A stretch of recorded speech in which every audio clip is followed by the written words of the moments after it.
Good morning, everyone, and welcome to the Seattle Teen Summit. My name is Faisal Ilmi. And my name is Alicia Gooseby. The Seattle Teen Summit aims to empower, engage, and equip young leaders from diverse backgrounds across Seattle to connect and serve their communities, develop strong leadership skills, and challenge injustice. Political activist, writer, national and international speaker, community builder, and community organizer, and former captain of the Black Panther Party, Aaron Dixon has spent his life making Seattle a better place for our youth while fighting injustice. He moved to Seattle, Washington in 1958. In 1961, at the age of 11, Dixon walked alongside Dr. Martin Luther King as in his march to end housing discrimination in Seattle. In 1967, Dixon attended the University of Washington and co-founded the Seattle Area Black Student Union. As a member, Dixon promoted self-determination, self-respect, and self-defense throughout Seattle's Black community. In 1968, Dixon established the Seattle chapter of Black Panther Party as captain and co-founder. Dixon helped launch the Free Breakfast for School Children program. The program fed over 10,000 children every day. Dixon has founded the nonprofit called Central House to provide transitional housing for homeless young adults. In 2012, Dixon published his book, My People Are Rising. The book captures his experience as the captain of the Black Panther Party. Everybody please join me in welcoming political activist and former captain of the Seattle chapter Black Panther Party, Aaron Dixon. Really honored to be here at this gathering, and I first want to say that I met with some of the young organizers about a little over a month ago. Myself and another one of my comrades, Leonard Dawson, we came out and met with Falasaf, Hashim, Abbas, Rudwan, Khalib, and Ibrahim. We met for over 2 hours, and we talked about my book. We talked about a lot of things. We talked about a lot of things that was on their mind. And I was really impressed with these young brothers, man. Will you guys stand up, the brothers that I met with?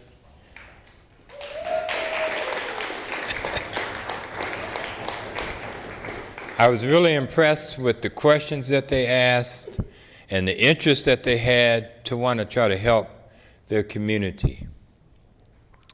Being young is not easy, particularly focusing on the things that your parents want you to focus on, because there's so many things that are pulling you in other directions. And I had the same problem when I was growing up. You know, my parents always drilled it into our heads, me and my brothers and my sister, that we were going to go to college. But I wasn't a good student.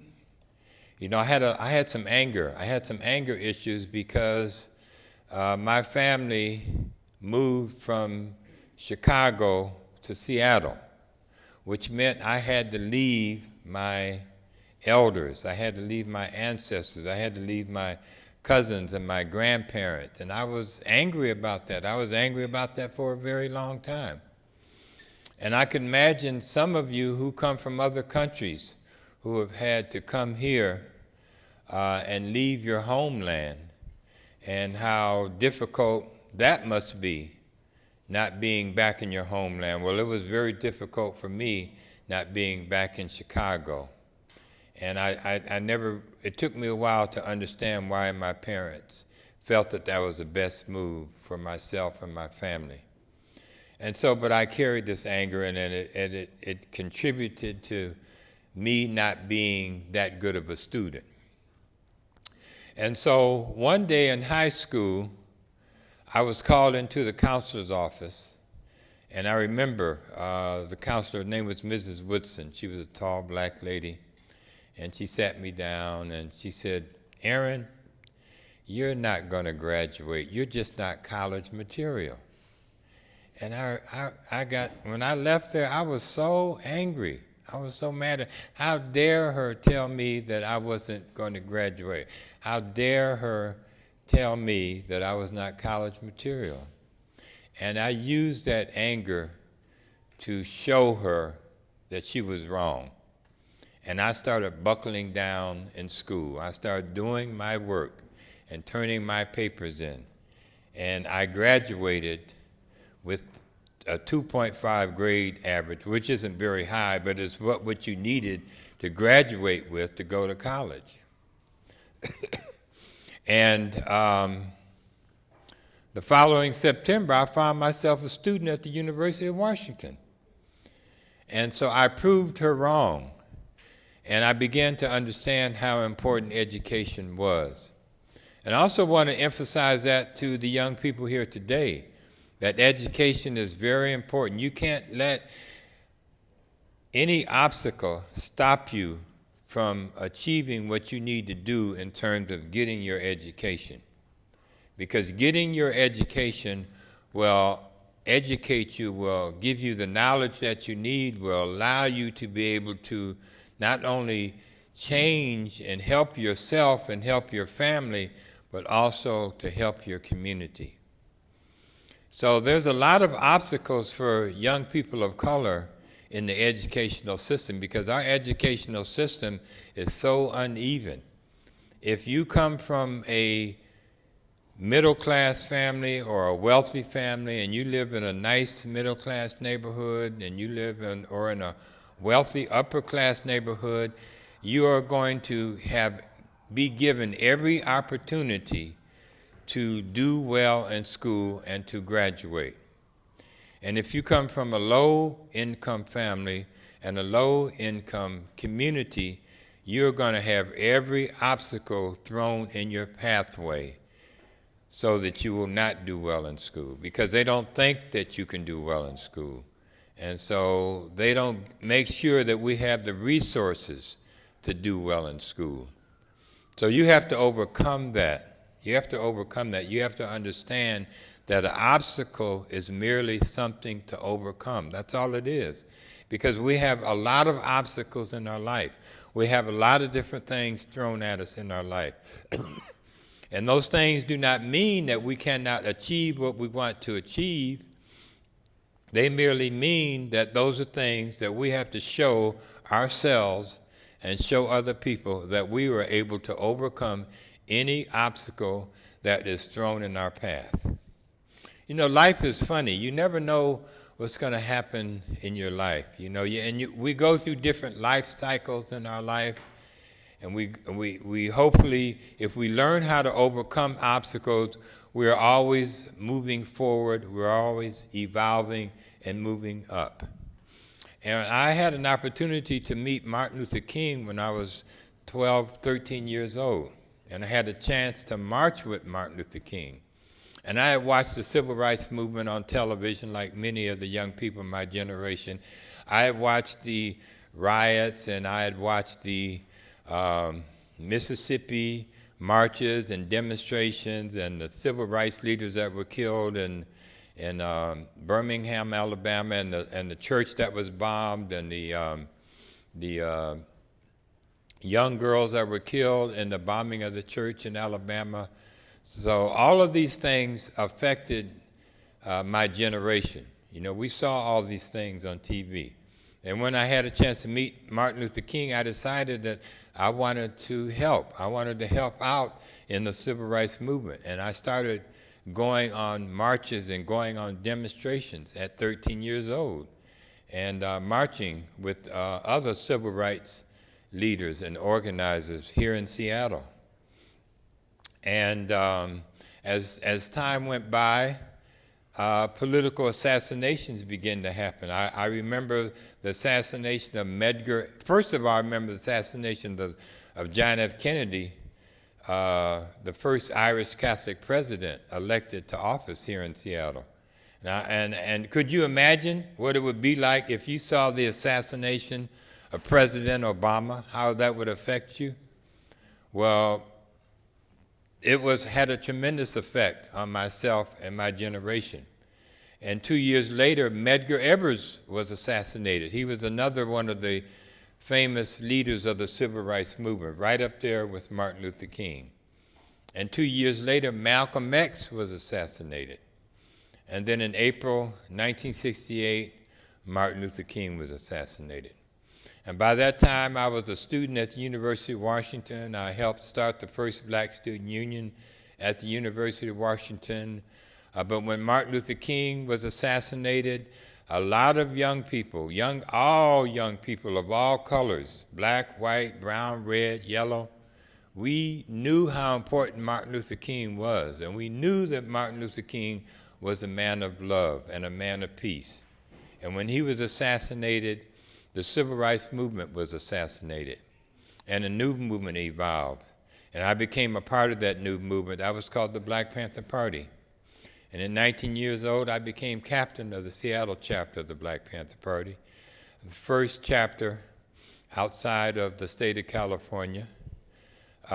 This brother right here in the back, he's got the gray hat on. We grew up together. He went to Catholic school most of his life. And he also joined the Black Panther Party at 17 years old. 17 years old. And a lot of the people that were in the Black Panther Party were 14, 15, 16, 17, 18, 19 years old. We were an organization of young people. And one of the first things that the Black Panther Party wanted to do was teach black people they had a right to defend ourselves, that we had a right to protect ourselves, that everybody, all human beings throughout the whole world have a right to defend themselves. They have a right not to be victims. They have a right to fight back against injustice. And that's what the Black Panther Party was about. And that's why the legacy of the Black Panther Party throughout the world is so powerful, because we showed people that no matter how powerful your adversary is, no matter how big your enemy is, that you have the right to protect yourself. You have a right for justice. You have a right to live a beautiful life. And unfortunately, a lot of the situations and the political control of this government all through history has been to suppress people of color, has been to suppress poor people, and not allow us to let our children have the education and the quality of life that they need to be full human beings. So it's a continuous fight. It's a continuous struggle, not just in this country, but for poor people all over the world. You know, we have to fight. We have to resist. And that's why I want to talk with you today, is because when we come into this world, all of us have a role. All of us have something that we have to do. Even if you become a great basketball player, if you become a doctor or you become a lawyer, it doesn't matter what it is, but you've been ordained to help make the world a better place. So being in the Black Panther Party, when we first started out, you know, first of all, when we joined the Black Panther Party, we were told we had to read 2 hours a day. We were given a book list of 25 different books, and we had to read these books and we had to study. We had to read and study because we had to have an understanding of what we were trying to achieve and what we were up against. So one beautiful part about the Black Panther Party is that we were always evolving. And so, you know, we picked up guns because we wanted to show people that they had a right to defend themselves, they had a right to protect themselves. And we wanted to let the police department and the enemies that were trying to destroy us, that we were going to defend ourselves. We were going to protect ourselves, and we were going to protect our community. And they began what was called the COINTELPRO, which was a secret decision that was made by government officials to destroy the Black Panther Party. And they decided that they were going to kill us off by 1969. And so we had to actually fortify our offices with sandbags and had to have gas masks, and because we were not going to let them just come in and kill us. But as the Black Panther Party began to evolve, we also understood we had to organize the community, and we began to start what we called survival programs. We started free food programs. We started a breakfast program. We started medical clinics.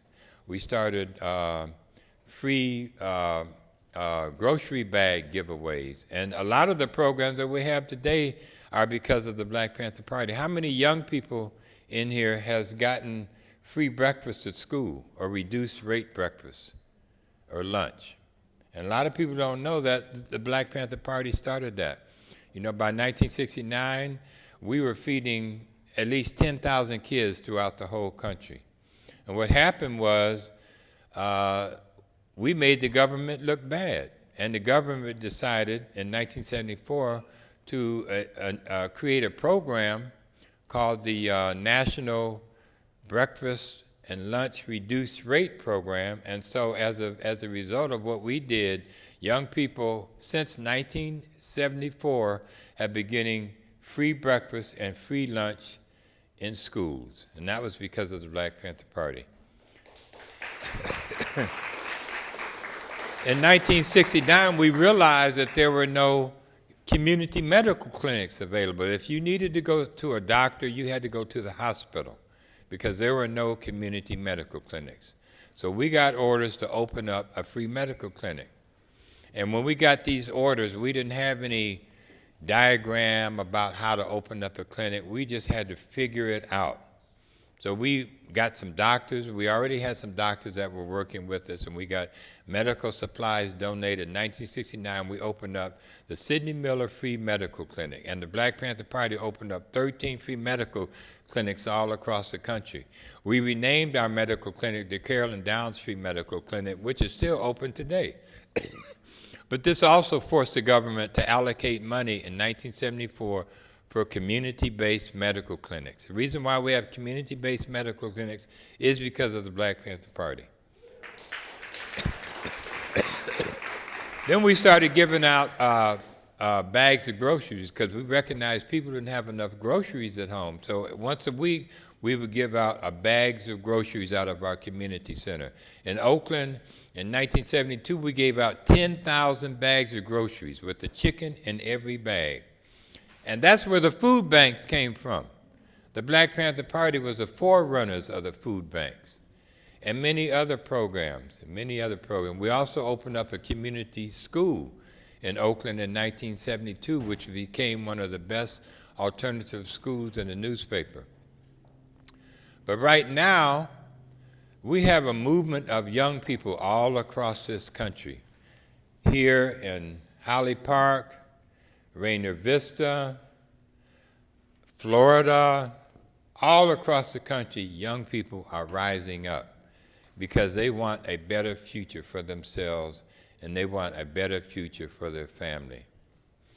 And it's about passion and it's about commitment. When I was growing up, we had we had a cultural value system. We don't have the cultural value system too much anymore, but we need to bring it back. And what that cultural value system is that the elders are the most respected element in the community, because you got to respect your elders, because they have been through so many things. They know right from wrong. They know the best way to move forward. And so you got to have respect for your elders. And that was driven into our heads when we were growing up. Respect your elders, respect your elders. The second thing in the culture value system is the children. The children are the most valued element in your community. And everybody in the community has to look out for the children. Now, when I was growing up, if you went down the street and broke Mr. Brown's window, Mr. Brown could grab you by your ear and take you home and tell your parents, you know? And your parents didn't get upset about that. Your parents were thankful. And the teachers had paddles. The best teacher I ever had, Mrs. Green, was a black woman.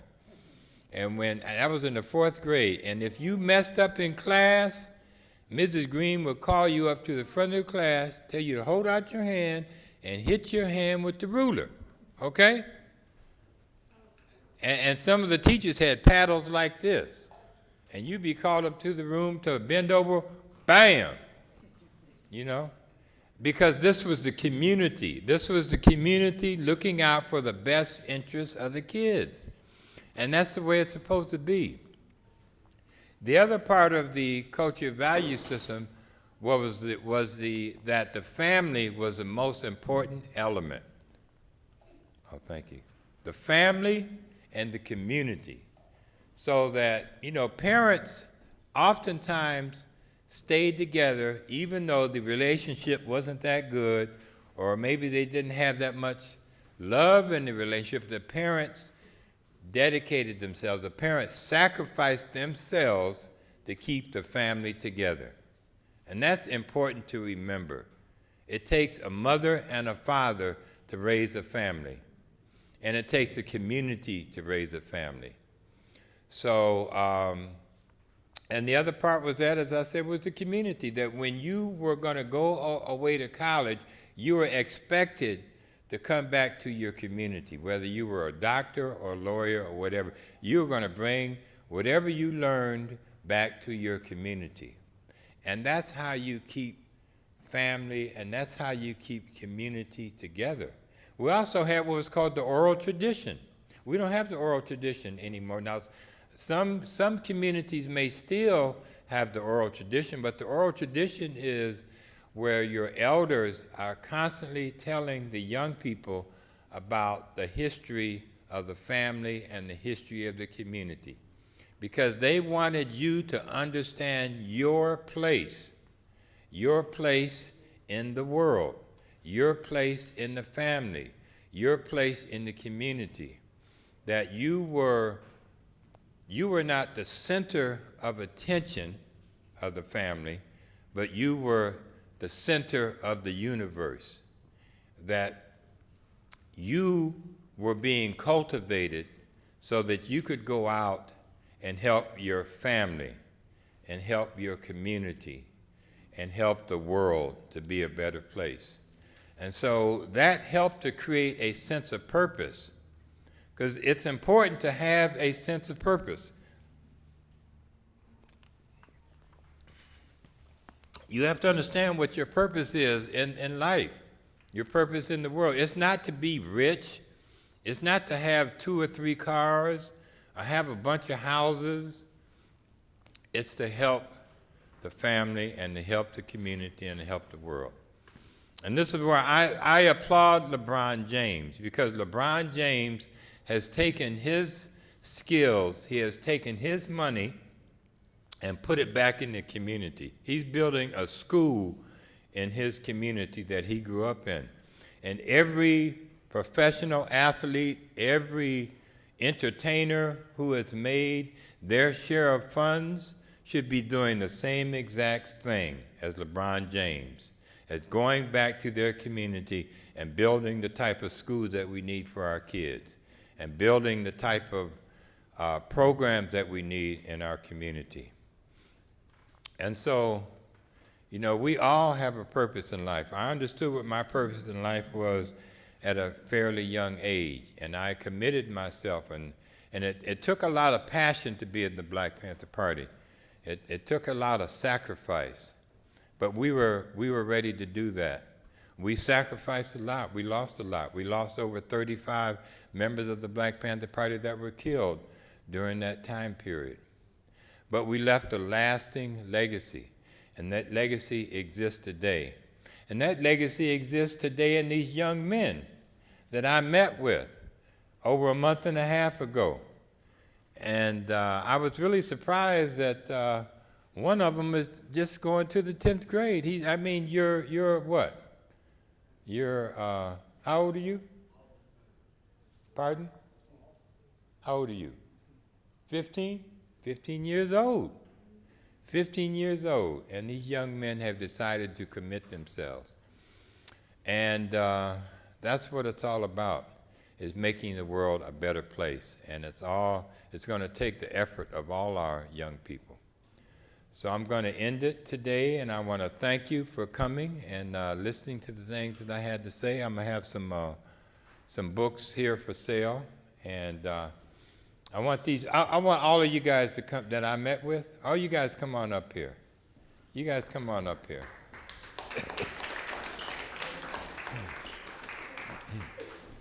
Now, I've been ever since I met these young guys, I've been like talking about them to a lot of different people and how impressed I was with their energy and their smiles and their commitment. And they're the ones that decided to put this conference on.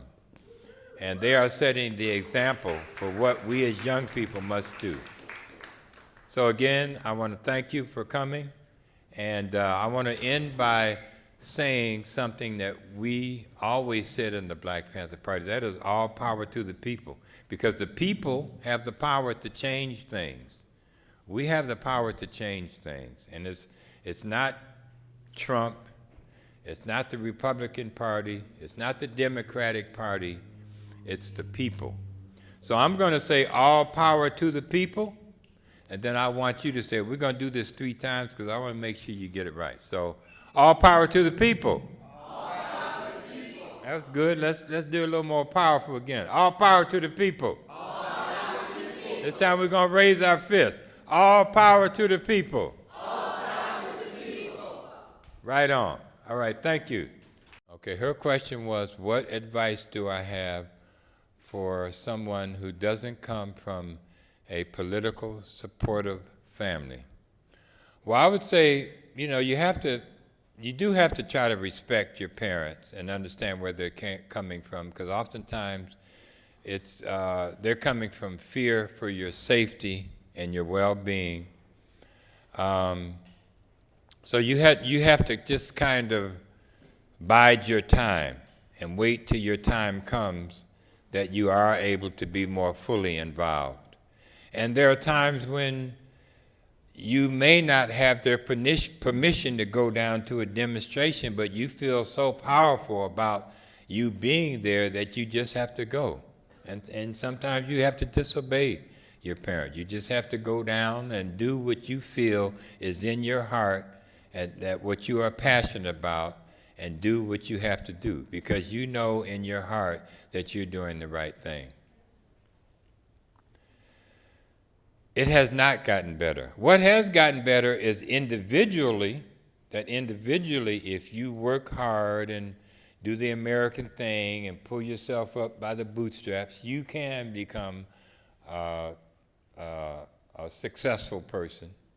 You can become a doctor. You can become a lawyer. You can become president.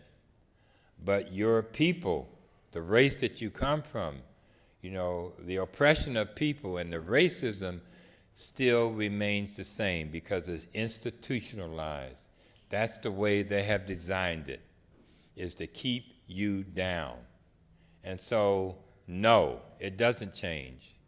I am so disturbed by what I see, the racism that I see, the conditions that we have to live in today. When I was growing up, there were no homeless people. We didn't see homelessness. We didn't see people living in tents. There are 12,000 homeless people in this city, the richest country, one of the richest countries in America. In LA, they have the second largest homeless encampment in the world in LA, next to Sao Paulo, Brazil. And that is unacceptable that we have so many homeless people. In New York City, there's 60,000 homeless people, 20,000 homeless kids. And most of these homeless people are people of color and poor whites. That is unacceptable. So the conditions, and it doesn't change. That's why I said at the beginning that this is a fight. This is a lifelong fight.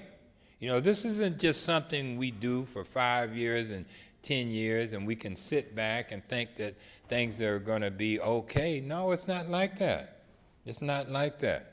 It's a constant battle. And we have to raise and teach our kids that you have to be prepared to fight for justice.